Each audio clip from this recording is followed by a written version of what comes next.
आज हम आपको लेकर चलेंगे एक रोमांचक और जबरदस्त क्रिकेट मैच की कहानी में, जो 22 जनवरी 2017 को भारत और इंग्लैंड के बीच खेला गया था। ये मैच न सिर्फ एक दिन रात का 50 ओवर का मुकाबला था, बल्कि एक ऐसी लड़ाई थी जो हर क्रिकेट प्रेमी के दिल में आज भी जिंदा है। इस मैच के हर एक पल में इतना जज्बा, इतनी एनर्जी थी कि लगता था जैसे क्रिकेट खुद एक उत्सव बन गया हो।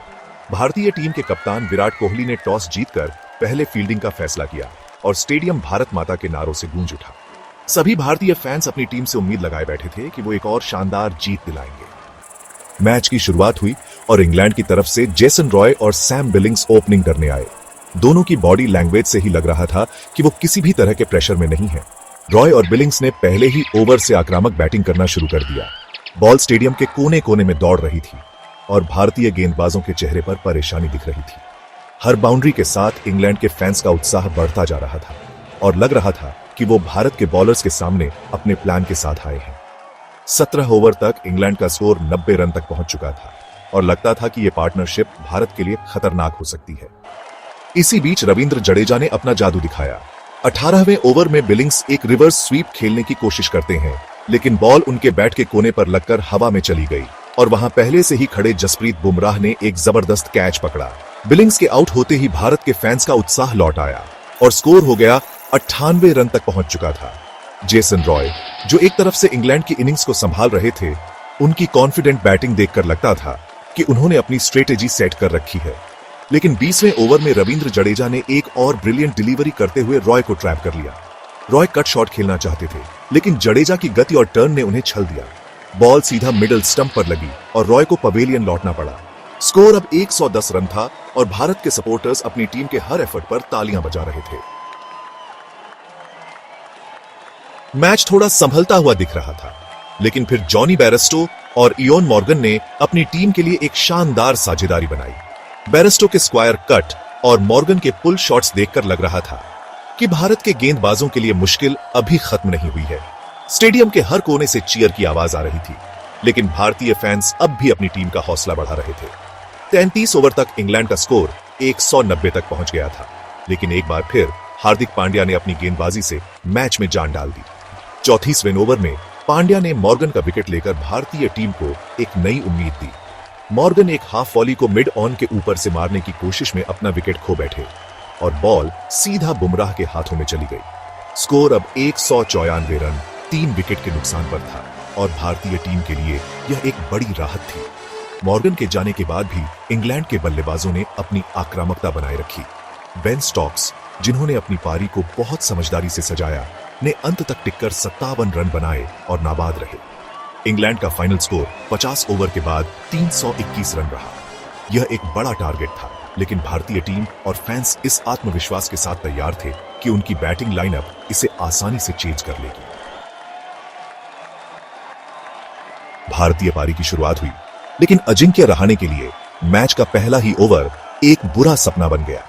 डेविड विली की लेट स्विंग रहाणे के लिए समझना मुश्किल हो गया और एक अंदर आती हुई बॉल ने उनके स्टंप्स बिखेर दिए। रहाणे सिर्फ 1 रन बनाकर पवेलियन लौट गए और भारत का स्कोर हो गया 13 रन। फैंस थोड़े निराश थे, लेकिन उन्हें अभी भी अपनी टीम पर भरोसा था। रहाणे के बाद केएल राहुल आए, लेकिन वह भी कुछ खास नहीं कर पाए। राहुल ने 11 गेंदों में सिर्फ 11 रन बनाए और एक शॉर्ट पिच डिलीवरी को पुल करने की कोशिश में उनका कैच जोस बटलर के हाथों में चला गया। स्कोर 37 रन 2 विकेट के नुकसान पर हो गया और अब भारतीय फैंस में थोड़ा तनाव बढ़ने लगा। विराट कोहली और युवराज सिंह ने मिलकर पारी को संभालना शुरू किया। कोहली के एलिगेंट कवर ड्राइव्स और युवराज के पावरफुल शॉट्स ने एक बार फैंस में उम्मीद जगाई। कोहली ने 55 रन की एक बेहतरीन पारी खेली, लेकिन बेन स्टोक्स की एक चालाक डिलीवरी ने उन्हें बोल्ड कर दिया। कोहली के आउट होते ही स्टेडियम में सन्नाटा छा गया। युवराज सिंह ने भी 45 रन का योगदान दिया, लेकिन उनकी पारी भी अधूरी रही। 25 ओवर के बाद स्कोर 133 रन था और भारतीय पारी का बोझ अब एमएस धोनी और केदार जाधव के कंधों पर था। धोनी, जो हमेशा अपनी शांत और सटीक बल्लेबाजी के लिए जाने जाते हैं, इस मैच में सिर्फ 24 रन बनाकर आउट हो गए। एक बाउंसर को पुल करने की कोशिश में उनका कैच डीप स्क्वायर लेग पर चला गया और स्कोर हो गया 175 रन। भारतीय फैंस में अब एक नर्वस एनर्जी थी और लग रहा था कि मैच भारत के हाथों से फिसलता जा रहा है। केदार जाधव, जो हमेशा अपनी फाइटिंग स्पिरिट के लिए मशहूर हैं, ने इस मैच में एक यादगार पारी खेली। उन्होंने सिर्फ 75 गेंदों में 90 रन बनाए और लग रहा था कि वह भारत को जीत की तरफ ले जा सकते हैं। हर शॉट के साथ स्टेडियम केदार केदार के नारों से गूंज उठा। लेकिन आखिरी ओवर में लास्ट बॉल पर जब भारत को जीत के लिए सिर्फ 6 रन चाहिए थे, जाधव का कैच बिलिंग्स ने लपक लिया और मैच का फाइनल स्कोर 316 रन 9 विकेट के नुकसान पर रहा।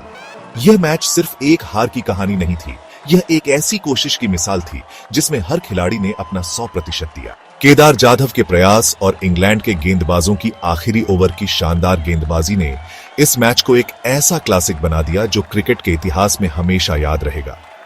भारतीय फैंस के लिए यह एक दुखद अंत था, लेकिन क्रिकेट के लिए यह एक और जबरदस्त दिन था।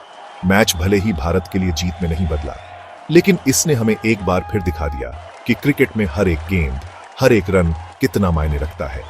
केदार जाधव की जुझारू पारी और इंग्लैंड की शानदार गेंदबाजी ने इस मुकाबले को वाकई में ऐतिहासिक बना दिया। भारतीय टीम के इस संघर्ष ने यह साबित कर दिया कि हार और जीत से परे खेल की स्पिरिट सबसे ऊपर है।